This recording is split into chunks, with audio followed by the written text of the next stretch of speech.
Hey, bienvenue dans ma nouvelle saison, les enquêtes passages de la Baba Yaga. Ça va dépoter, vous allez voir. Mais avant que ça commence, petite annonce pour parler du Patreon. Si vous voulez toujours plus d'histoires, plus de contenu et un épisode par semaine, alors venez me soutenir sur mon Patreon. Le lien est dans la bio et sur les réseaux sociaux. Et ça va vous donner plein d'avantages. Voilà, c'est tout ce que j'avais à dire. Et maintenant, place à l'épisode et place à l'aventure.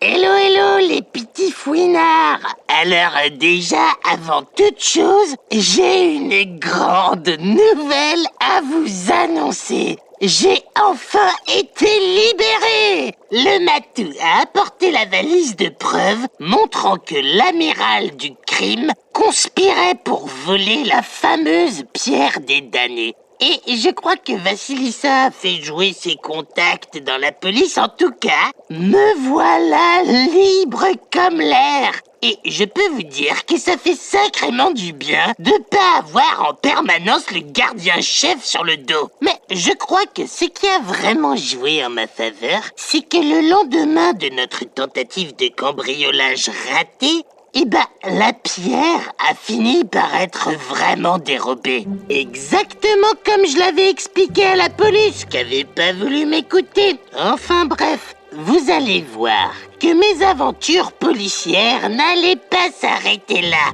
On continue à s'enfoncer dans ce mystère. Alors, c'est parti!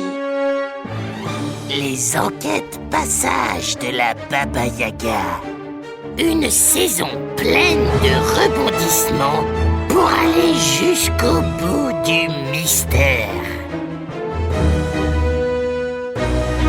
Épisode 4, Baba Yaga Investigation. Bon, toute première chose qu'on peut dire, les fouinards, c'est que ça m'a fait sacrément du bien de retrouver mon vrai grand lit. Pas juste l'espèce de paillasson que j'avais en isolement avec mes pieds qui dépassaient de moitié là. Mais ce qui était bizarre, c'est que malgré tout, j'arrivais pas trop à en profiter de mon grand lit. J'arrivais pas à dodo la nuit, et puis je sais pas, les siestes de la journée n'avaient plus le même goût. Mais pourquoi j'arrive pas à dormir? C'est pas possible, il est 5h16 du matin là. Non, le matou, y a pas de raison que tu dormes si moi je dors pas. Ouais, les fouinards, je crois que je me sentais un peu coupable. Tu sais le matou, c'est tout autant de ta faute à toi si on a laissé la pierre se faire dérober. Ah bah si. Ne t'inquiète pas, Baba Yaga. Vassilissa sait que tu as fait tout au possible et elle ne va pas tarder à revenir. Elle va arranger tout ça. Ouais, sûrement. Bon je vais essayer de faire dodo quand même un peu parce que le jour se lève là. Mais les jours passaient et j'arrivais toujours pas à avoir la conscience tranquille. Et un matin, alors que j'avais fini par m'endormir, j'ai entendu la même voix que quand j'avais été envoûté au musée.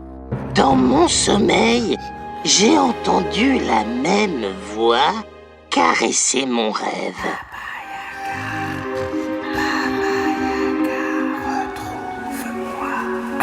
Quoi? Mais comment ça va se passer? Je sais pas par où.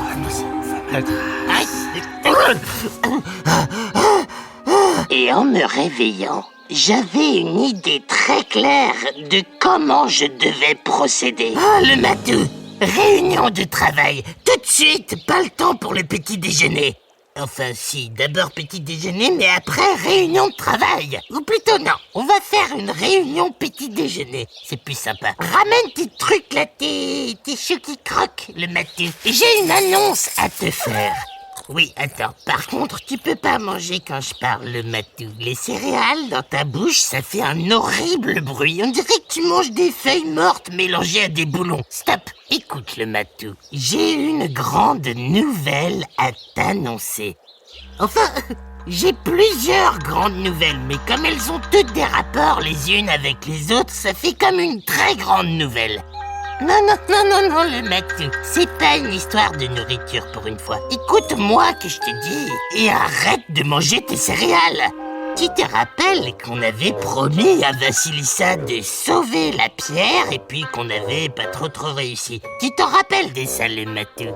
Bon, et ben voilà ce que je vais te dire. On va la retrouver, cette pierre, avant que l'amiral du machin truc ne puisse faire quoi que ce soit.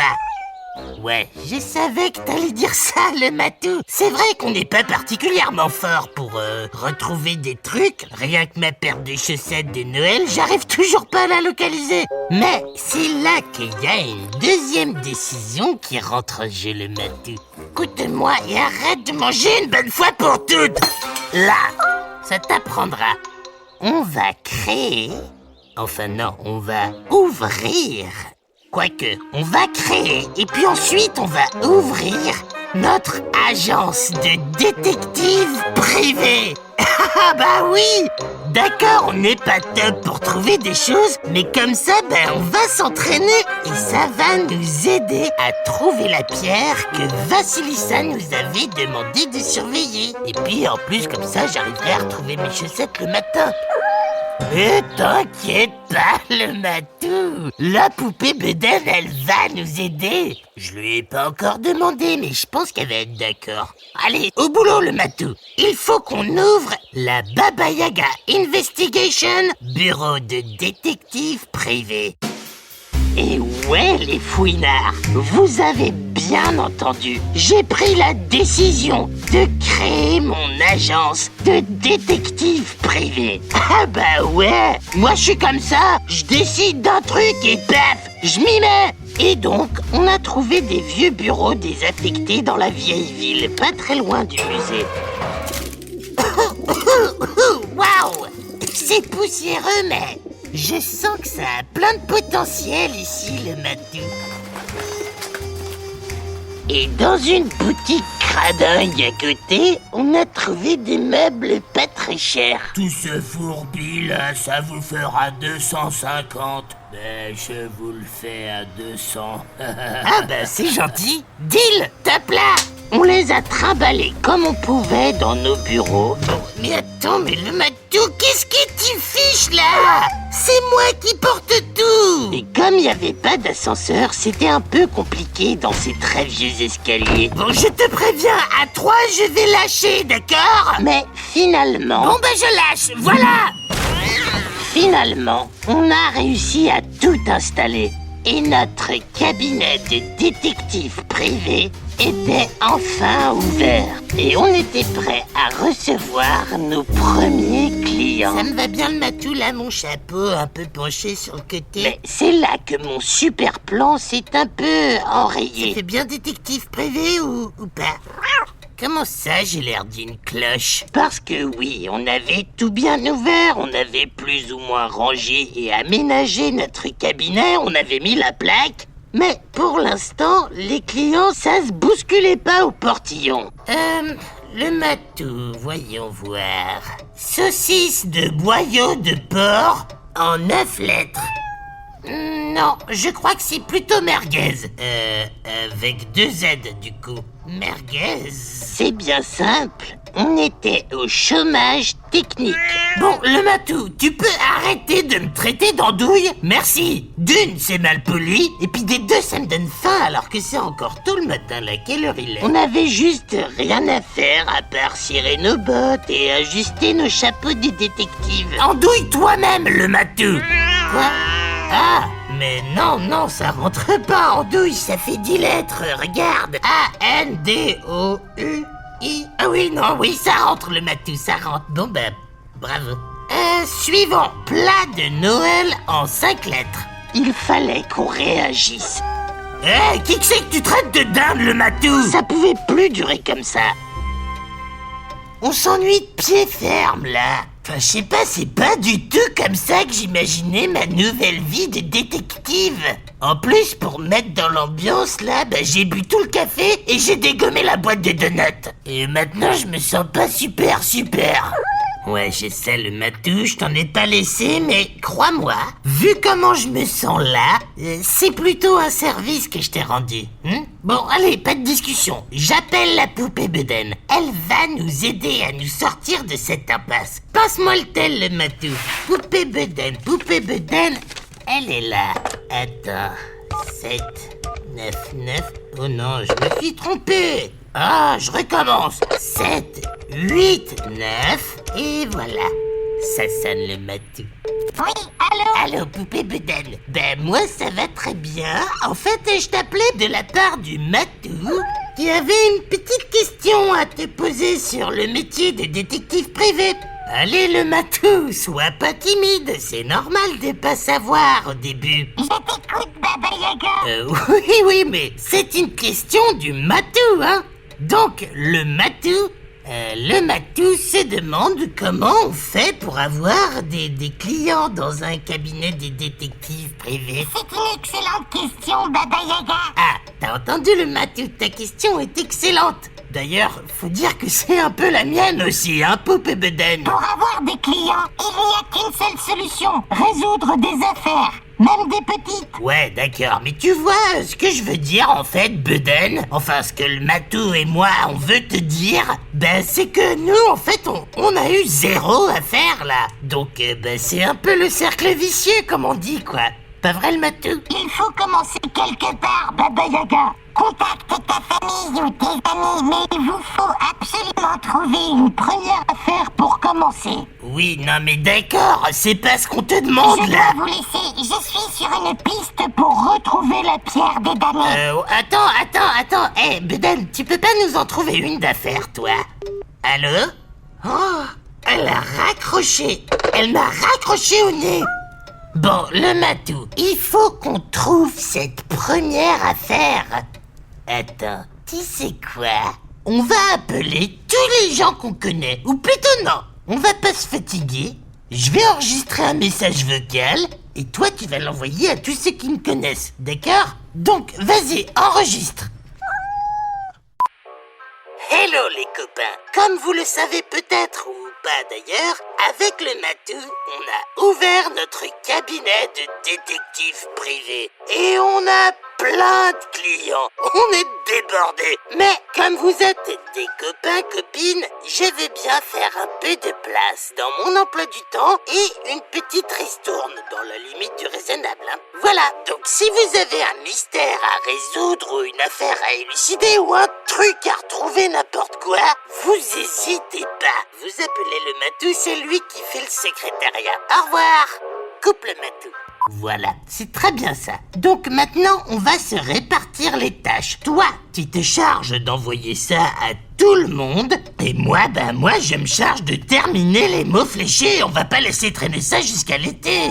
Si, le matou, si on ne s'organise pas, on s'en sortira pas. Allez, oust, je serai dans mon bureau si tu me cherches. Allez, d'abord, avant toute chose, petite sieste, et puis ensuite mots fléchés.